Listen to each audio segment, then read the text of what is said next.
একজন প্রশ্ন করেছেন যে বর্তমানে বাজারে যে টিউব মেহেদিগুলো পাওয়া যায়, এই মেহেদিগুলো হাতে পরার পর দেখা যায় যে এক প্রকার রং, এক প্রকার আবরণ হাতের মধ্যে থেকে যায়, যেগুলো পরবর্তীতে ঘষা দেওয়ার সাথে সাথে উঠে যায়। তো এই মেহেদিগুলো হাতে দেওয়ার পর অজু করলে অজুতে কোনো প্রকার সমস্যা হবে কি না বা অজু হবে কি না। তো এই প্রশ্নের উত্তরে বলবো যে বাজারে সাধারণত যে মেহেদিগুলো বর্তমানে পাওয়া যায়, টিউব মেহেদিগুলো, এই মেহেদিগুলো হাতে দেওয়ার পর যে আবরণটা পড়ে, অর্থাৎ মূল মেহেদি উঠিয়ে ফেলার পর হাত ধোয়ার পর যেই রঙটা থাকে হাতে বা যেই আবরণটা থাকে হাতে,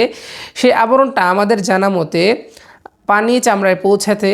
বাধা সৃষ্টি করে না। সুতরাং যেহেতু অজুর পানি চামড়ায় পৌঁছাতে এই আবরণটা বাধা সৃষ্টি করে না, তাই এ সমস্ত টিউব মেহেদি হাতে দেওয়ার পর মূল মেহেদিটা উঠিয়ে ফেলার পর হাত ধোয়ার পর বাকি যেই